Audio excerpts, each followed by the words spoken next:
Hi, Abhishek. So, can you please tell us about yourself and your company? Sure. This is Nava Krishna Alaparthi. I'm a seasoned product leader who is also serving as the chief of staff at StockGro. So, coming to StockGro, we are the India's first and the largest social investing platform, which is democratizing investing and trading for millions of millionaires across the nation. Right now, as a product leader at StockGro, I have built and navigated through the whole product life cycle from, let's say, zero to we have 35 million users right now.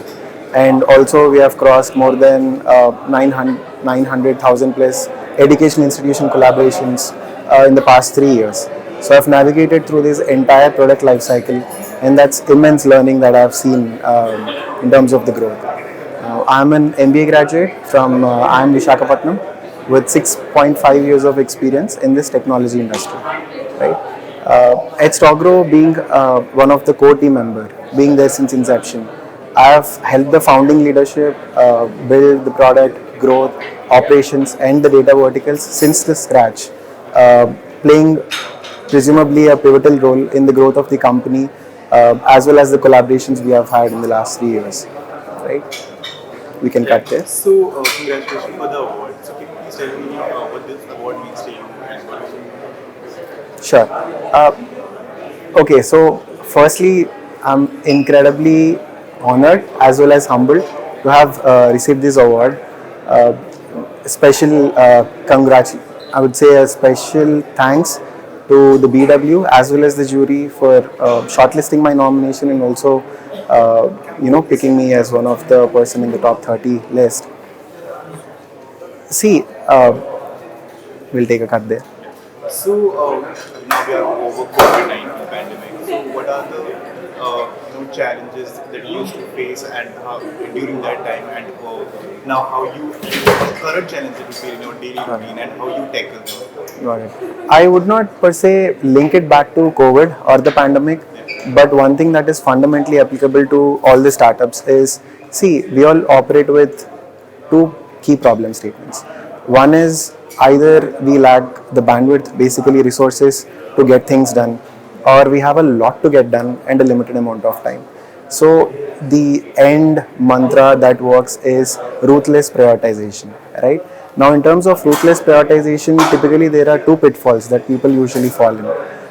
One is they try to maximize for perfection, which is something from my experience, what I've observed is as long as your product is usable, minimum usable or minimum viable product, go for it.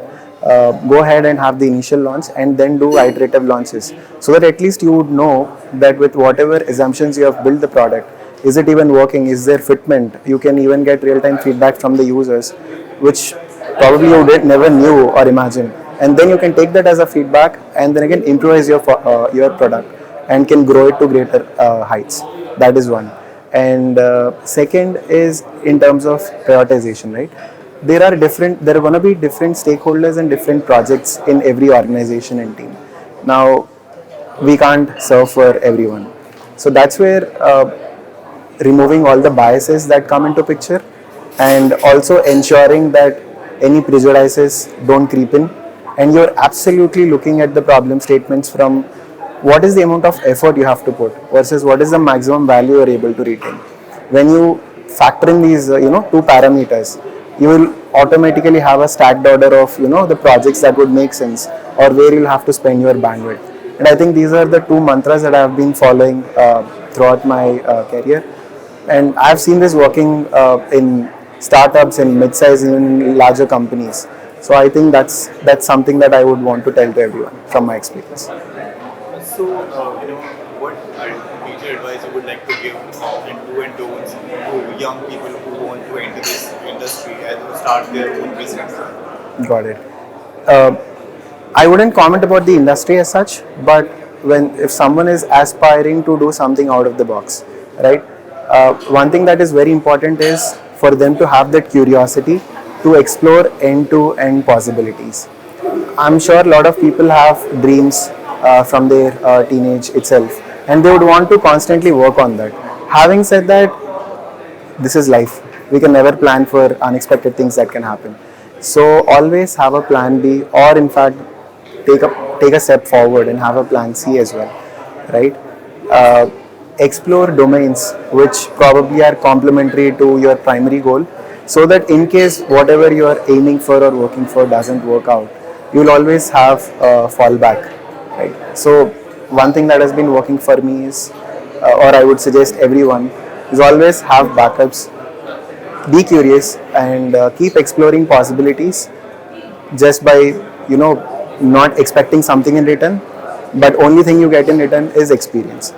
So that's something that you take away from it. So as we are all set to enter 2024, what are your internal goals and strategies that you are going to pursue in next year? Okay, in terms of the company only? Yeah, in terms of company or any personal growth, in terms of any personal. Got it. I would say in terms of company, we have captured most of the market in India, especially when I say market, we have 35 plus million users right now. And we have most of the cream education institutions collaborated with our company who is using our platform, the experiential learning interface, where students are figuring out how to trade and invest in the markets using the right way. Now we have plans to go international and also start democratizing trading and investing in other markets and other geographies as well. So that is something that my leadership is keen to take forward, and I'm kind of helping them achieve that tactically and operationally. Okay, thank you so much. Thank you so much.